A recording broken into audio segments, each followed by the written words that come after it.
Critias o de la Atlántida. Timeo.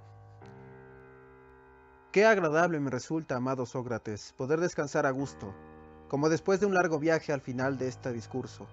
Suplico a este Dios, cuya existencia es tan antigua, pero que en cierta manera acaba de nacer en nuestra conversación, que nos tenga en cuenta lo que hemos dicho. Si ha sido conveniente, y sin querer hemos pronunciado algunas palabras desconsideradas, que nos inflija el merecido castigo, porque no castigaría con justicia al que se engaña, si no se le ilustra. A fin, pues, de que nuestros discursos acerca de la generación de los dioses sean en lo sucesivo verdaderos discursos, roguemos a este Dios que nos otorgue el mejor de los talismanes, el talismán por excelencia, la ciencia. Hecha esta invocación, cedo la palabra, como convinimos, a Critias. Critias. Y yo la acepto, amado Timeo, pero reclamando la misma indulgencia que al empezar solicitaste por lo arduo del asunto. Quisiera hasta obtener una aún mayor por el sujeto de que voy a tratar. No se me oculta que mi petición puede parecer pretenciosa y hasta un poco inconveniente, y no obstante la hago. Que no hayas hablado bien es lo que nadie sin estar loco podrá sostener. Pero lo que me queda por decir merece una indulgencia aún mayor por su gran dificultad. Es lo que voy a intentar haceros ver. Cuando a los hombres se les habla de los dioses, mi querido Timeo, es mucho más fácil contentarlos que cuando se les habla de los mortales, o sea, de ellos mismos. En efecto, la inexperiencia o hasta la completa ignorancia de los oyentes hacen fácil la tarea al que tiene que hablarles de lo que desconocen. Pero de los dioses ya sabemos a qué atenernos, y lo concebiréis aún más claramente si os fijáis con atención en lo que voy a decir. Todas nuestras palabras son necesariamente una imitación, una imagen de alguna cosa. Cuando un pintor se propone presentar las cosas humanas a las obras de la divinidad en general, vemos enseguida las facilidades o dificultades que encuentra al imitar estos diversos objetos de manera de contentar al espectador. Si pinta la tierra, las montañas, los ríos, los bosques, el cielo entero con todo lo que abarca y todo lo que en él se mueve, nos daremos por satisfechos por poco arte que haya tenido al reproducir a aquellos objetos con el mero parecido. Después, careciendo de todos los conocimientos precisos, no se nos ocurre examinar ni criticar nada. Un boceto inseguro y engañoso es todo lo que necesitamos, pero que se arriesga a pintar los rasgos de la humanidad, nuestros propios rasgos fisionómicos, como el hábito de verlos no los ha hecho familiares, e instantáneamente descubriremos las faltas más ligeras y nos convertiremos en sus más severos jueces si no ha reproducido su modelo fielmente hasta el último detalle. Lo mismo ocurre con los discursos. Cuando se trata de cosas celestiales y divinas, nos basta con que se nos hable de ellas con cierta verosimilitud. Pero si se nos hablan de cosas mortales y humanas, examinamos con espíritu riguroso lo que nos dicen. Si hablando, pues, sin una debida preparación, se me escapara alguna inexactitud, perdonádmela, porque no es fácil sino difícil expresar de una manera conveniente lo que nos concierne, no lo olvidéis. Esto es, Sócrates, lo que quería recordaros, y por qué quería reclamar para mi discurso no un poco, sino mucha indulgencia. Mis palabras no tienen otro objeto, y si os parece que tengo algún derecho al favor que solicito, acordádmelo de buena voluntad. Sócrates, ¿y por qué no te lo acordaríamos, amado Critias? También tendremos que hacer todavía el mismo favor a Hermócrates, que hablara, el tercero, porque sin duda, dentro de pocos instantes, cuando le llegue su turno, nos dirigirá el mismo ruego, a fin de que busque otro exordio, y no se crea obligado a repetir tus palabras. Sepa desde ahora que cuenta con toda nuestra indulgencia. Además, mi querido Critias, te diré cuál es la disposición del público con quien vas a tener que ver. El autor que acaba de representar su obra ha tenido un éxito maravilloso, y no será demasiada nuestra benevolencia para ponerte en estado de revalir con él. Hermócrates, me doy por advertido al mismo tiempo, Critias, amado Sócrates, pero escucha, Critias, como los cobardes hasta ahora no han erigido ningún monumento a la victoria, tienes que emprender valerosamente tu empresa, y después de invocar a Apolo y a las musas, descubriremos nuestros antiguos conciudadanos y celebrar sus méritos, sus excelencias y su valor. Critias. Bien, mi querido Hermócrates, como hasta mañana no te llegará tu turno y porque otro tiene que precederte, estás muy envalentonado, pero no tardarás en saber por ti mismo si la tarea es fácil o no. No estoy sordo, sin embargo, a tus exhortaciones ni a tus excitaciones a mi valor, y sin olvidar a las divinidades que acabas de nombrar, imploraré el auxilio de todos los demás, y muy especialmente de Mnemosina, en cuyas manos está el éxito de mi discurso. Si mi memoria me sirve bien, y si puedo trazaros fielmente las antiguas narraciones de los sacerdotes egipcios que Solón trajo a estos lugares, estimaré que mi público encontrará que ha sabido cumplir bien con mi deber. Es preciso, pues, que ponga manos a la obra sin esperar más. Recordemos ante todo que han transcurrido más de 9000 años desde la guerra, que se cuenta se suscitó entre los pueblos que habitan a este lado de las columnas de Hércules y los de la otra parte. Es preciso que os exponga esta guerra desde su principio hasta el fin. De una parte estaba esta ciudad, que tenía el mando y sostuvo victoriosamente la guerra hasta su terminación. Del otro lado estaban los reyes de la isla Atlántida. Hemos dicho ya que esta isla era antes mayor que la Libia y el Asia, pero que sumergida hoy día por los temblores de tierra en el fondo del mar, no es más que un légamo impenetrable que constituye un obstáculo a los navegantes y no permite atravesar aquella parte de los mares. Los diferentes pueblos bárbaros y los pueblos griegos de aquellos tiempos irán apareciendo sucesivamente en el curso de mi relato a medida que la ocasión lo exigirá.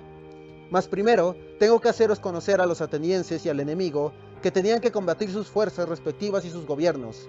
Me conviene hablar de los atenienses en primer lugar. Los dioses se repartieron, en remotísimos tiempos, comarca por comarca, y sin que entre ellos mediaran querellas, porque no puede admitirse razonablemente ni que los dioses ignoraran lo que convenía a cada uno de ellos, ni que sabiéndolo hayan intentado arrebatarse unos a los otros lo que por la partición les pertenecía. Habiendo obtenido de la justicia y de la suerte lo que les agradaba, se establecieron en cada comarca y después de ello se cuidaron, lo mismo que hacen los pastores con su ganado, de la alimentación y de educación de los hombres que eran a la vez sus hijos y su propiedad. No emplearon, sin embargo, la violencia como hacen los pastores que golpean al ganado para conducirlo. Sabían que el hombre es un animal dócil e imitación al piloto que conduce la embarcación, sirviéndose de la persuasión como de un timón para mover el alma a su antojo. Dirigieron y gobernaron así la raza entera de los mortales. Tal fue el gobierno de las divinidades en las comarcas que les cupieron en suerte. Pero Vulcano y Minerva, que tienen la misma naturaleza, porque son hijos del mismo padre y por estar animados del mismo amor a las ciencias y a las artes, recibieron en un lote común nuestra comarca que les convenía y armonizaba maravillosamente con su virtud y su sabiduría. De los indígenas hicieron hombres de bien o implantaron en su corazón el amor del orden político. Se han conservado los nombres de estos hombres, pero el recuerdo de sus hechos ha perecido en la ruina de sus sucesos y en la lejanía de los tiempos. La única raza que escapó a estos desastres es, como ya lo hemos dicho, la que habitaba en las montañas y que sin letras y sin cultura se acordaba solamente de los nombres de los gobernantes del país, sin saber nada o casi nada de sus relevantes hechos. Pero, aunque de las virtudes e instituciones de sus antepasados no conocían más que los que les había sido transmitido por una oscura tradición, tuvieron mucho honor dar dichos nombres a sus descendientes, careciendo de las cosas más necesarias para la vida, carencia que duró varias generaciones, ocupados como estaban, por entero, tanto ellos como sus hijos para procurarse lo necesario a la satisfacción de sus necesidades y el espíritu consagrado por completo a este fin. No se preocuparon de los hechos ocurridos anteriormente. El estudio y las narraciones de las cosas antiguas se introducen con el ocio en las ciudades, cuando cierto número de ciudadanos que tienen a mano cuanto necesitan para la vida, no tienen ya por qué preocuparse de ello, jamás antes. He aquí cómo se han conservado los nombres de los antiguos héroes, mientras se han olvidado sus proezas. Lo que me autoriza a hablar así es que los nombres de Cecrops, Erecto, Erictronios, Erixicton y muchos otros que se remontan a tiempos anteriores a Teseo, son precisamente los de los que, según Solón, se servían los sacerdotes egipcios cuando le hablaran de esta guerra. Lo mismo puedo decir de los nombres de las mujeres. Los trabajos de la guerra eran entonces comunes a las mujeres y a los hombres, y consecuencia de esto es que los artistas de aquellos tiempos representaban a los dioses en sus imágenes y estatuas vistiendo la armadura. Era como una advertencia de que desde que el macho y la hembra están destinados a vivir juntos, ha querido la naturaleza que pudiesen ejercer por igual las facultades que son el atributo de su especie. Las diferentes clases de ciudadanos dedicados entonces a los oficios y a la agricultura habitaban en nuestro país. La de los guerreros se preparaba de las otras desde el principio por hombres divinos. Vivía aparte, provistos de todas las cosas necesarias a su subsistencia y a la educación de sus hijos. No poseían estos guerreros nada en propiedad. Consideraban todos los bienes como perteneciendo a todos. No exigían de los otros ciudadanos más que lo preciso que necesitaban para vivir y desempeñaban asidua y celosamente todas las funciones que se describieron ayer, y que son las de los guardianes del Estado, tales como las hemos concebido. Y lo que todavía es aún más probable y hasta verdadero, es que se cuenta que nuestro país tenía por límites en aquellos, por un lado el istmo, y por lo otro los montes Kizairón y Parnés, abarcando toda la parte del continente comprendida en este intervalo. Y estos límites se extendían tanto hacia abajo, que tenían a la derecha la comarca de Oropos, y a la izquierda, hacia el mar, hasta el río de Osopos, sus fronteras extremas, que en fertilidad aventajaba a todas las otras comarcas, lo que le permitía sostener un numeroso ejército proporcionado por los pueblos vecinos, y lo que era un imponente testimonio de su fecundidad. Y en efecto, lo que nos queda hoy día de esta tierra bienaventurada no tiene todavía igual por la diversidad de sus productos, la excelencia de sus frutos y la abundancia de sus pastos. Tal era entonces la belleza y la riqueza del Ática. ¿Se creería ahora? ¿Y cómo hacerse una idea de lo que era, por lo que es hoy día, que se extiende mar adentro, destacándose del continente, semejante a un promontorio? El mar, que la envuelve como un vaso en el que estuviera sumergida, es muy profundo por todas partes. Cuando las numerosas y terribles inundaciones durante 9000 años, porque 9000 años han transcurrido desde entonces, las tierras que estas revoluciones hacían bajar de las alturas no se amontonaban sobre el suelo, como en los otros países, sino, rodando hasta la playa, iban a perderse en las profundidades del mar. De manera que, como sucede en las islas poco extensas, nuestro país comparado con lo que era, se asemeja a un cuerpo consumido por la enfermedad. Todo lo que había de tierra grasa y fecunda ha desaparecido, y no nos queda más que un cuerpo descarnado. Pero la Ática, antes de que su suelo hubiera sufrido alteración, tenía altas montañas en vez de colinas. Las llanuras, que actualmente llamamos campos de Felea, estaban cubiertas de tierra abundante y fértil, y los montes sombreados por frondosos bosques, de los que aún quedan huellas visibles.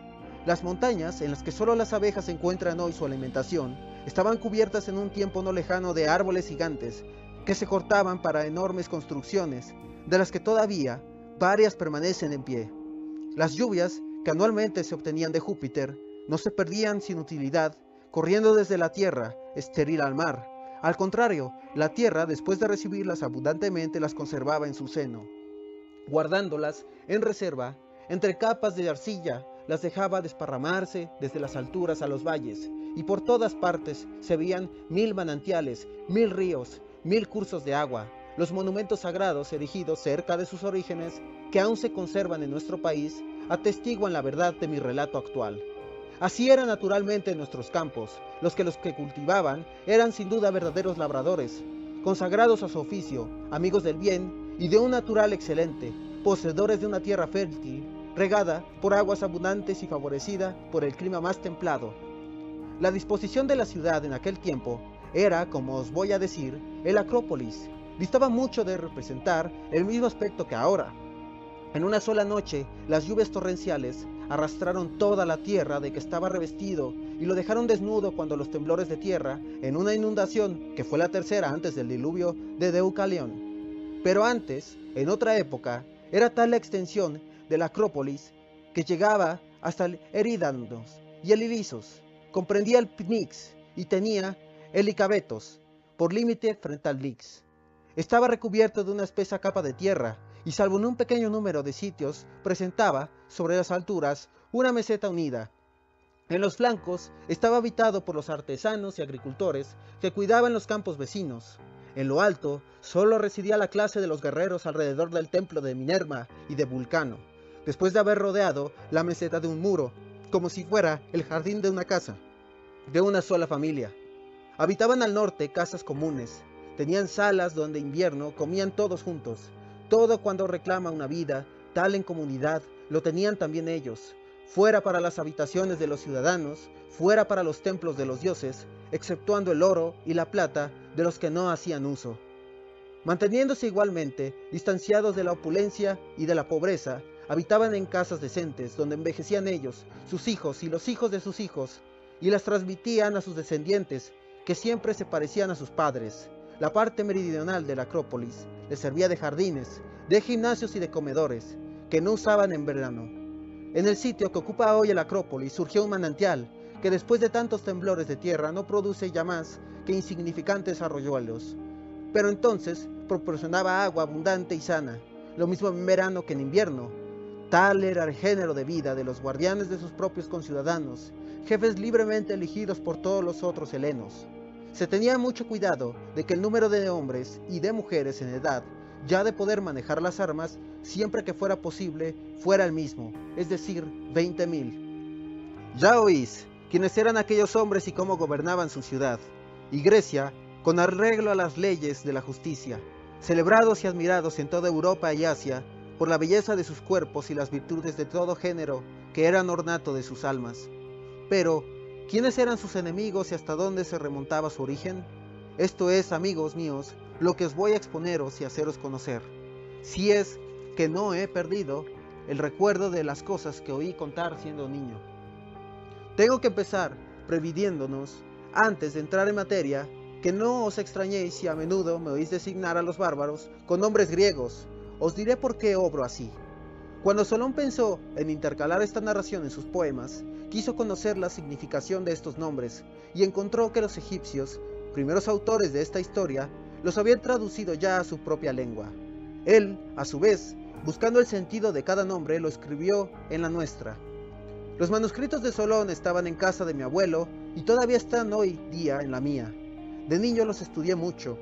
Si me oís, pues, pronunciar nombres griegos, no os extrañéis. Sabréis por qué procedo de esta manera. Este largo relato empezaba casi así. Hemos dicho anteriormente que los dioses se sortearon las diferentes comarcas de la tierra. A unos les correspondió un país más grande y a otros les tocó uno más pequeño, en los que erigieron templos y celebraron sacrificios. A Neptuno le cupo en suerte la isla Atlántida, en una parte de la cual estableció los hijos que había tenido con una mortal. Fue no lejos del mar, en una llanura situada en el centro de la isla, la llanura más fértil y bella seguramente de todas las llanuras. A 50 estadios aproximadamente de esta llanura, y siempre en el centro de la isla, había una montaña de muy poca altura, en la que habitaba uno de los hombres que cuando el origen de las cosas nacieron en la tierra, Eunor, con su esposa Leucippe, engendraron una hija única, Cleito, que era núbil cuando murieron sus padres, y de la que se enamoró Neptuno y se casó con ella. Neptuno fortificó la colina en que ella vivía, aislándola de todo lo que la rodeaba por medio de 2 anillos de agua y 3 de tierra, fosos inundados y muros, alternativamente convirtiendo en un círculo el centro de la isla, de manera que todas las partes de la cintura aisladora se encontrasen a igual distancia del centro. Así hizo inaccesible la isla, porque los navíos y el arte de conducirlos eran entonces desconocidos. Siendo como era un dios, le fue muy fácil adornar y embellecer la isla que había formado en medio de la otra, haciendo manar del suelo 2 fuentes, una caliente y otra fría, y que la tierra produjera alimentos variados y abundantes. De Cleito tuvo 5 pares de hijos varones, a los que educó. Dividió toda la isla Atlántida en 10 partes, dando al mayor del primer par de hijos la morada de su madre, con todos los campos que la rodeaban, los más vastos y ricos del país, y lo instituyó rey de todos sus hermanos, a los que igualmente hizo jefes, dando a cada uno, para que los gobernara, un gran número de hombres y una gran extensión de territorio, y también asignándoles nombres. El mayor, el rey, de quien la isla y aquel mar tomaron el nombre de Atlántida, porque fue el primero que reinó, fue llamado Atlas. A su hermano gemelo le correspondió en la repartición la extremidad de la isla hacia las columnas de Hércules, la parte de la comarca que se llama Gadeiros, en la lengua del país, y Ómele, en griego, de donde esta comarca ha tomado su nombre. Los segundos gemelos se llamaron Anferes y Eumón, los terceros, Mneas, el primero, y Autócton, el segundo, los cuartos, Elasipos y Méstor, y los últimos, Asaes y Diaprepes, los cuales y sus descendientes habitaron este país durante largas generaciones. Sometieron en estos mares un gran número de otras islas y extendieron su dominación hacia allá, como hemos dicho, hasta el Egipto y la Tirrenia. La posteridad de Atlas permaneció siempre muy honrada. El más anciano era rey y transmitía su autoridad a su hijo mayor, de manera que conservaron el poder real en su familia durante largos años. Sus riquezas eran tales como ninguna casa real las ha tenido ni jamás las tendrá, pues tenía a su disposición todo cuanto la ciudad y los otros países podían proporcionar. Gracias a su poderío, fueron importados muchísimos productos del exterior, pero la isla producía la mayor parte de los que son necesariamente para vivir, empezando por los metales sólidos o fundibles, hasta aquel del que solo conservamos el nombre, pero que es una realidad y que se extraía de 1000 sitios de la isla, el cobre aurífero, el metal más preciado entonces después del oro. La isla producía en abundancia todos los materiales que necesitaban las artes, y alimentaba una gran cantidad de animales en estado salvaje y en domesticación. Los elefantes existían en gran número. Todos los animales encontraban pastos de sobra, lo mismo los que viven en los pantanos, ríos y lagos que los habitan en las montañas y en los llanos, y el elefante, como los demás, a pesar de su mole y su voracidad. La isla, además de todo esto, producía todos los perfumes que embalsaban el ambiente en todas partes, procedentes de raíces, hierbas, plantas y jugos destilados por las flores y las frutas. También producía de estas últimas todas las que aprovechamos para nuestra alimentación. Lo mismo las que denominamos generalmente legumbres, que las leñosas que nos proporcionan a la vez bebidas, alimento y perfumes, y los frutos de corteza con los que juegan los niños y que son tan difíciles de conservar, y los que ofrecemos a los postres para recrear el estómago harto y cansado. Todo esto daba entonces la isla Atlántida, favorecida por el sol, a sus moradores, prodigando sus tesoros en cantidades incontables, aprovechando todas las riquezas de su suelo. Edificaron sus habitantes templos, palacios, puertos y dársenas para sus barcos y embellecieron la isla del modo siguiente. Comenzaron por tender puentes sobre los fosos circulares que el mar llenaba y que rodeaban a la antigua metrópolis, poniendo así en comunicación la residencia real con el resto de la isla. Esta residencia fue construida desde el principio en los mismos lugares habitados por el dios y sus antepasados. Los reyes, al recibirla, por transmisión, no cesaban de embellecerla como hicieron sus antecesores, poniendo todo su empeño en mejorar lo que recibían como herencia, de manera que no era posible contemplar sin la mayor admiración un conjunto tal de grandiosidad y de belleza. A partir del mar cavaron un canal de 3 pedros de anchura, 100 pies de profundidad y 50 estadios de longitud que desembocaba en la cintura exterior. De esta manera consiguieron que las embarcaciones, al volver de sus viajes, pudiesen entrar allí como en un puerto, pues para ello había una bocana en la que los mayores navíos podían moverse sin dificultad. En las cinturas de tierra que separaban los fosos inundados por el mar, abrieron debajo de los puentes trincheras bastante anchas para abrir paso a una trireme, y unieron sus bordes por medio de techumbres que permitían a los barcos atravesarlas bajo cubiertas, porque las cinturas de tierra se elevaban mucho sobre el nivel del mar. La cintura mayor, que era la que comunicaba directamente con el mar, tenía 3 estadios de anchura, y la contigua, de tierra, las mismas dimensiones. De las 2 cinturas siguientes, la de mar tenía 2 estadios de anchura, y la de tierra, la misma que la precedente.